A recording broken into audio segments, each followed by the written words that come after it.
Welcome back to this week's Tiffany's Notebook. I believe this will be our second last video, correct me if I'm wrong. And today we're going to talk about public relation and some direct response marketing. And let's get started. Last week we looked at the PR and we also looked at the difference between a public relation and a advertising.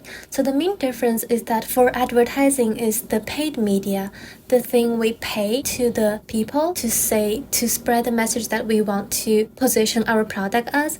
But the public relation is more like all the different events that we earn our publicity and we earn our reputation instead of just paying people to do that. And the PR is very important because for the advertising, the clients these days, B2B speaking, the customers these days, we don't really believe in what people are paid to say. It's all checking all money stuff. If we see someone's like speaking the words put into their mouth by the money, we tend to don't really trust in them.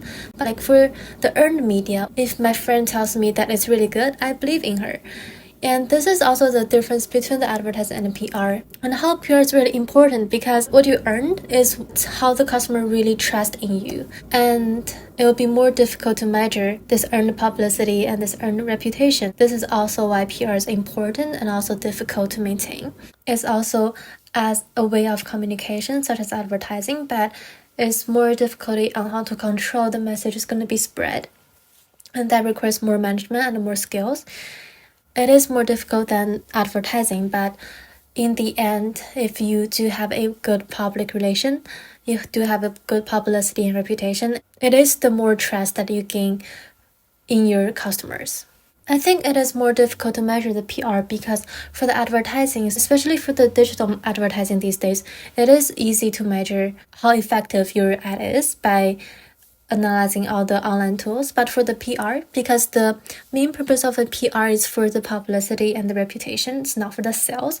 So it is really difficult to measure how much reputation have you gained from this PR event and how much of that is going to generate into the sales. So as I learned last week, maybe we could do some before-after analysis, but that would still be difficult to measure. Even though the value of the PR is difficult to measure, but we could still think of some ways to do that, such as a before-after analysis is by looking at after we do a large PR event to see our sales for the next quadrant. Maybe is it different from the previous quadrants? And also we could do some R analysis, some R or Python analysis to see how is our reputation changing among some digital platforms, to see what's our key terms for the brand awareness after the PR event, and also to see how is it changing among the period. I think there are several ways to do the PR measurement even though we're lack of the advertising tools. Apparently, we have all the different ways to get a public relation. I always think fundraising as a good way to earn the publicity. It's like how the firm is giving a social responsibility for the community. And sometimes when I see a fundraising event by a brand, when they say like, the money we earn is going to be for the children or for environment, I would like to spend my money over there. And that is also a way to show how the firm is having the social responsibility, and it's a way to earn the reputation among the other brands. And by looking at the direct response marketing, I had my eyes on email marketing and SMS when I was in last week's lecture.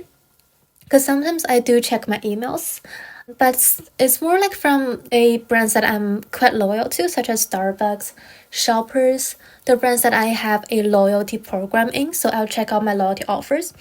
That is something maybe we can look at, like how the email marketing would be more effective on the loyal customers. I do check on SMS, but only for my phone company, because I'm using Fido, so Fido always gives me all the SMS, the messages, ads, and I do check them out. I think that is the only message ad that I receive that's only from Fido. I think it's very smart for Fido to do this because, we're using Fido's phone plan, so they don't really email you the ad, they just message you the ad. And also more related to their business core value. And then I wasn't really looking at the direct mail that much because for all the mails I've received, like some of them are just the ads that I don't really care, and I only look at the coupons.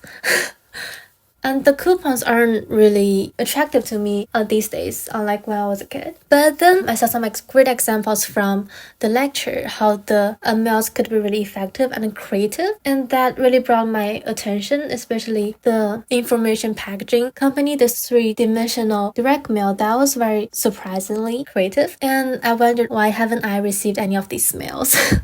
I would be flattered to receive some of these mails and to check out the ideas. And then we had the activity for designing the three-dimensional direct mails, and I saw some really great ideas. Some opening, some ripping, some tearing, and those are really interactive. And I think the main idea for today's ad is to be interactive, is to build this emotional attachment, is to build this familiarity with the customers. And interactions are really, really important in these days advertising. And it's surprising how email could achieve that objective, while today's all the digital ads are trying to do that. But simply some physical interaction with the direct mail could be super effective. And that is really something I learned last week. And it's really interesting. And I can think of that and use that as a tool in the future of my career. And this is my this week's reflection. Thank you for watching. Bye.